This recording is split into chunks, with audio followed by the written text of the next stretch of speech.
खेल today channel के सभी दर्शकों को राकेश थपलियाल का प्यार भरा नमस्कार।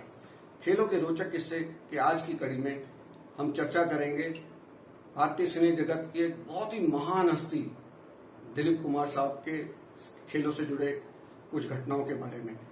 आज दोस्तों, आज बहुत ही दुखद दिन है।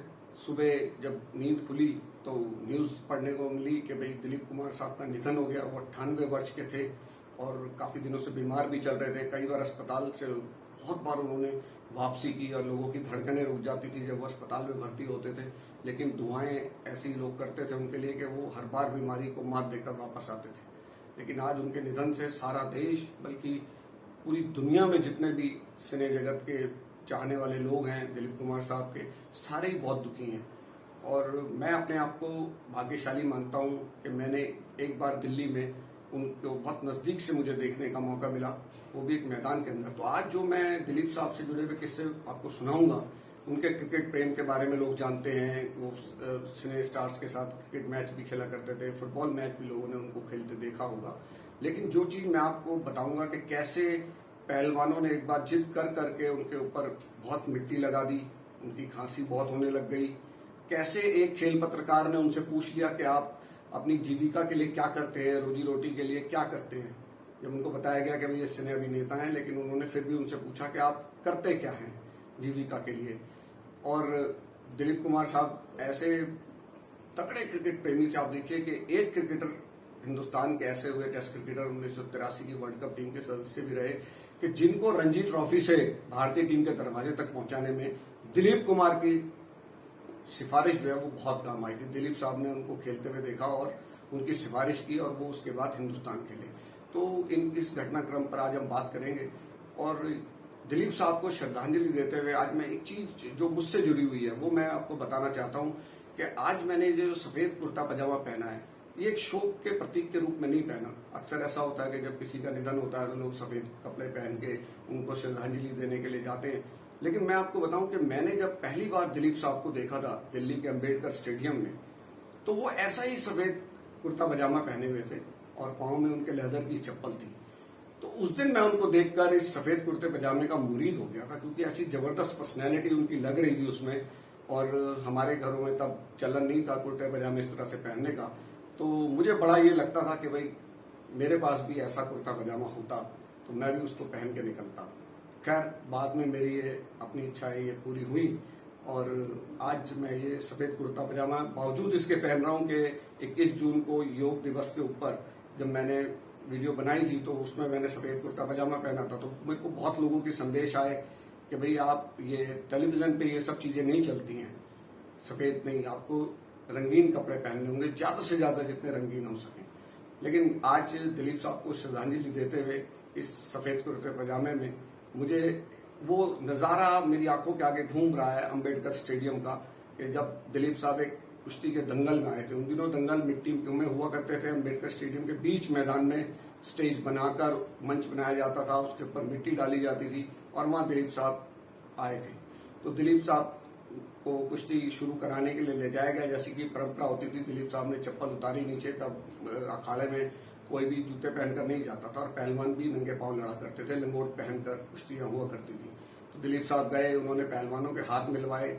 और पहलवान क्या होता है कि जब कोई इतना बड़ा एक्टर आता है तो हर कोई उनको छूना चाहता है, नजदीक से उनके साथ अपने शरीर को छुआकर महसूस करता है कि भाई मैं इतने बड़े एक्टर के साथ हूं।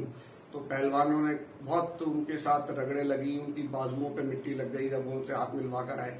उसके बाद दिलीप साहब नीचे आके बैठ गए और जब वो कुर्सी में बैठे थे तो पहलवान कोई भी जो भी कुश्ती जीत के आता था तो वो वीआईपी गैलरी में बैठे हुए तमाम लोगों के पैर छूता था सबके। तो पहलवान क्योंकि तगड़े होते हैं तो उतना वो झुक नहीं पाते, तो वो हल्के से ही झुक के अपना घुटने तक पैर हाथ लगा के आगे बढ़ जाते सबके। लेकिन दिलीप साहब के जब वो पैर छू रहे थे पहलवान, तो सभी उनके जो है पैरों को पकड़ रहे थे बकायदा। और उनके जो एक पैर का जो पजामा है वो काफी हद तक मिट्टी से सन चुका था और दिलीप साहब को शायद कुछ मिट्टी से ऐसी एलर्जी हो रही थी कि बार बार उनको खांसी आ रही थी और वो बहुत रोकने की कोशिश पहलवानों को कर रहे थे दूर से एकदम के बस ठीक है, शाबाश शाबाश, बहुत बढ़िया। लेकिन पहलवान मान नहीं रहे थे। भाई दिलीप कुमार अगर मौका मिलेगा तो उनको छूने बिना कैसे कोई निकल सकता है। तो सारे पहलवान उनके पैरों पे हाथ लगा रहे थे और उनके पैर जो है पजामे का जो हिस्सा है घुटने से नीचे का वो सारा मिट्टी से लथपथ हो चुका था, क्योंकि पहलवान एक तो पसीने में होते थे और वो चिकनी मिट्टी होती थी, वो पसीने के हाथ और वो सारे पहलवानों का। और दिलीप साहब उनको बहुत रोकते रहे, दूसरे लोगों ने भी बहुत रोका, लेकिन पहलवान कहाँ रुकने वाले थे। जो भी जीत के आया उसके बाद दिलीप साहब ने पूरी तरह से उनको छोड़ दिया फ्री कि ठीक है भाई। अब वो समझ गए कि भाई ये पहलवान तो उनके पैरों को पूरी तरह से हाथ लगाए दबाए छोड़ेंगे नहीं, और वो फिर एकदम से शांत मुद्रा में बैठ गए और उनका जो सफेद पजामा घुटने से नीचे वो मिट्टी से काफी हद तक सन गया, एकदम से जैसे ब्राउन सी मिट्टी होती है तो वो ऐसे हो गया कि बस मिट्टी मिट्टी उसके अंदर आ गई। पहले तक काफी देर तो वो साफ करते रहे, लेकिन उसके बाद उन्होंने छोड़ दिया। उन्होंने कहा ठीक है भाई, अब जो चल रहा है चलने। तो समझ गए कि भैया पहलवानों के आगे किसी की चलेगी नहीं, और पहलवानों के बहुत वो प्रेमी थे। तो जब भी दिल्ली आते थे और कोई दंगल अंगल में बुलाए जाते थे तो दिलीप साहब आते थे और पहलवानों का हौसला बढ़ाते थे।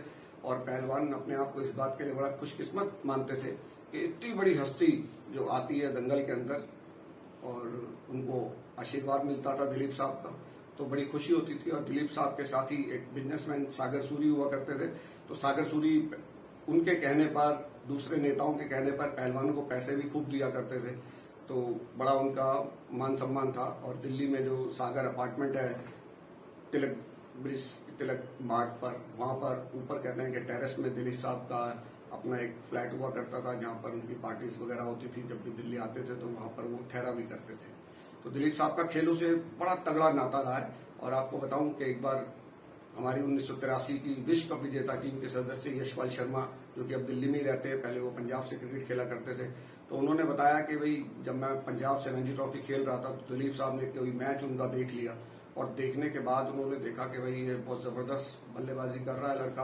और वो इतने प्रभावित हुए यशपाल शर्मा से कि उन्होंने बीसीसीआई के जो अधिकारी थे उनसे बात की कि भाई ये इसको आप देखो, ये खिलाड़ी पंजाब का बड़ा अच्छा मुझे लगा है और इस पर ध्यान दीजिए। और उसके बाद यशपाल शर्मा के ऊपर ध्यान दिया गया, और तो यशपाल शर्मा अपने इंडियन टीम को रिप्रेजेंट करने को लेकर इस बात के लिए दिलीप साहब के हमेशा शुक्रगुजार रहे कि भाई दिलीप साहब ने उनके नाम की सिफारिश बीसीसीआई में की थी, जिसकी वजह से बीसीसीआई के अधिकारियों ने उनकी तरफ नजरें दौड़ाई और उनको गौर किया उनके प्रदर्शन के ऊपर, तो उनको भारतीय टीम में खेलने का मौका मिला। तो वो अपने लिए दिलीप साहब को बड़ा का एहसानमंद मानते थे कि भाई उन्होंने, उनकी वजह से उनको भारतीय टीम में खेलने का एक मौका मिला।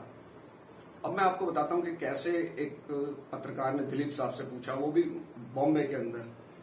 एक हमारे राज सिंह डूंगरपुर भारतीय क्रिकेट बोर्ड के अध्यक्ष रहे हैं और राजस्थान के रणजी प्लेयर भी रहे, काफी मशहूर हस्ती थे, फिल्मी दुनिया के लोगों के साथ उनके बड़े अच्छे संबंध रहे हैं।